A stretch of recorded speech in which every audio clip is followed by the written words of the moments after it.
This is John Espino from The Young Folks, and I'm here with director Dave McCary and co-writer and star Kyle Mooney for the upcoming film Brigsby Bear. So, blending the right amount of comedy and drama in a film is hard. Sometimes one overtakes the other. Was it difficult finding the right balance between emotional moments and the comedy in the film? Well, I mean, I was very fortunate to have Dave directing, who I grew up with, and who specifically, like, from the onset of him being on board and making the movie, he kind of constantly wanted to push honesty and earnestness in the performance, especially to get that kind of emotional reaction from audiences and to get to the heart of what the film is about. So, I mean, I just did my best to kind of play the script as we'd written it. You know, I didn't try to push anything too hard. We felt pretty good with the writing.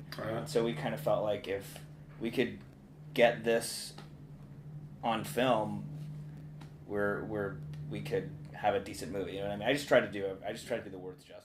And unlike the SNL experience and a lot of our internet videos before SNL, where you're constantly reaching for how can we punch up this moment, or let's just riff for 30 minutes on to find a joke in the edit or whatever. We never felt that pressure scene by scene, because we're like, well, if you lean into the comedy here, then you're gonna start losing people on the emotional journey, because you can't have that many. You know, life is not like that, where it's like someone's got a nice zinger every 5 minutes. But you hang out with me. You're not that funny, dude. So, as a director, obviously there were some kind of harkenings to old children's shows, like from the 80s. Were there any specific aesthetics that you were channeling? Oh man, we went through so many references. One of the main, for the actual television show within the movie, I mean, one of the main ones that we floated around was, this should probably be a question for Kyle, because he's really the aficionado of 80s and 90s children's educational television, and has an extensive VHS collection that I think me and a lot of our friends are very impressed by. Wait, what's VHS? No.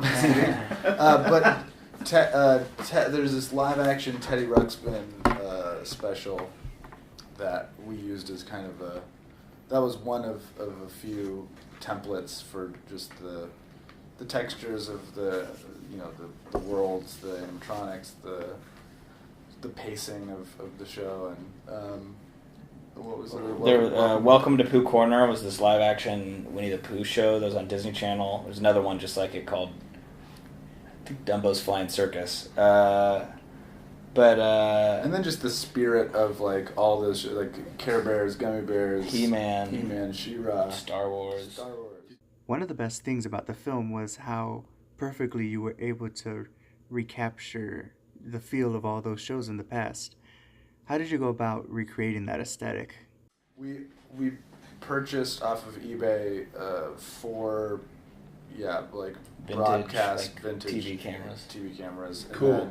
And we did, everything was practical. So we built sets. We had a company called Stupid Buddy Studios build the bear and the animatronics.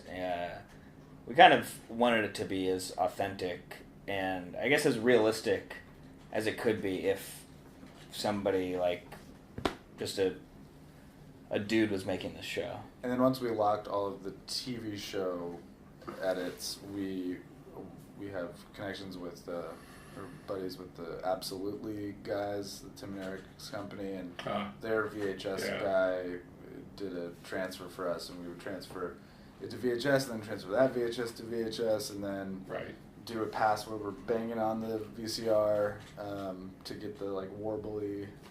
So it was, that type of stuff is really a special part of the process, that as you're doing it, it's like tedious, and it's like, I just wish that someone could just do this for me. But then you look back at it like, that really is like the magic of filmmaking, of just like really that homemade, like digging deep into. Yeah, it adds authenticity to it.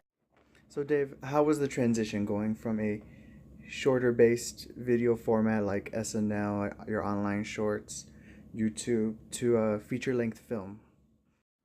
Well, the going from internet videos to SNL was so much more jarring than SNL to feature, because the SNL sets are big. In fact, bigger than larger crews more often than not than our small independent features. So I never felt overwhelmed. If anything, I felt relieved because we had more time to be precious with all aspects of production. With SNL, the turnaround is insane, and like you have a day of pre-production, a late night Friday night before the show airs, you're filming and you're editing all the way up till the minute that the show airs, and you're essentially uploading a rough cut to the world every week. And it's the challenge, and it's a really valuable experience, but artistically it's stressful. So it was less of like not in Kansas anymore. It's more like I'm glad I felt back in Kansas. I'm over the rainbow. I'm over the rainbow. Yeah. So Mark Hamill was the perfect choice with his screen acting and voice acting experience. Was he always the first choice? No, we that role was really tough to cast. We knew we wanted to be. Obviously, the guy is kind of weird, but also a genius. He's got. There's some darkness there, maybe a lot. I mean, certainly what he did was not cool. But we also always wanted like somebody who, you just wouldn't immediately think of, and somebody maybe who like wouldn't necessarily usually take on a role like this. Yeah. But the tough thing was just finding it was not that difficult to think of persons who could play that guy, but then adding this element of like, well, then he also has to do like the high pitched weird voice on camera, and like be able to seamlessly flip into that character, which Kyle showed me a video he found of Mark at a press junket. He being asked to do the Joker voice. Yeah. And so first he's talking about the role on this film that he was in. I forget what it was called, but it was like 5 years ago. And then all of a sudden he's asked this question and he goes, wow! He like goes into the Joker, and it was just like showing. We immediately just you seeing that video, you were like, yep, that's the guy. So Andy Samberg's role felt like it was maybe meant to be bigger.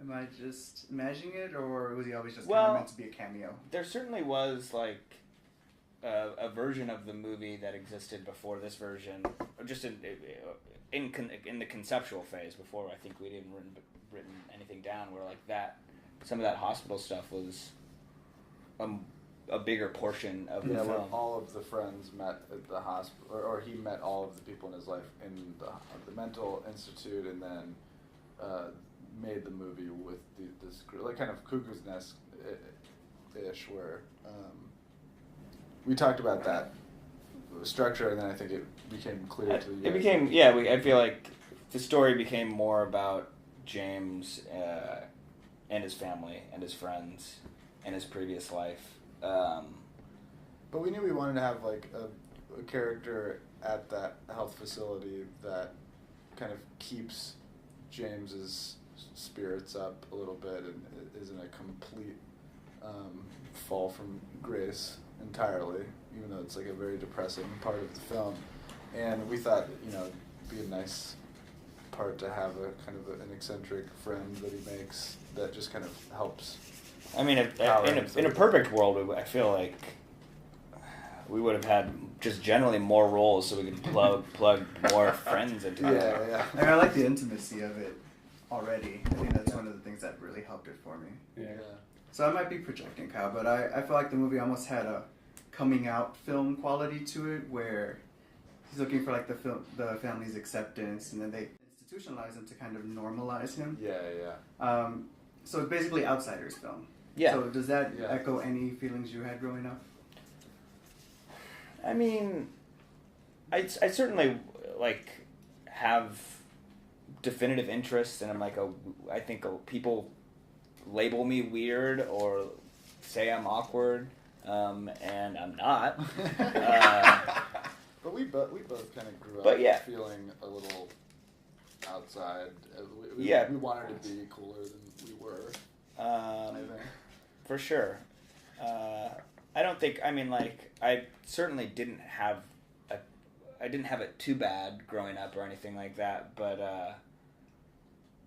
yeah, I mean, on a weird parallel, it is like kind of us trying to put something out there that you know, like, with not many people knowing what we do, or maybe some people not totally appreciating what we do, but yeah, I don't know. I mean, yeah, I definitely identify with outsiders for sure, because they're usually the interesting people, I would say. But thank you guys for talking with me today, and thank you all for listening. Don't forget to check out Brigsby Bear, now in theaters.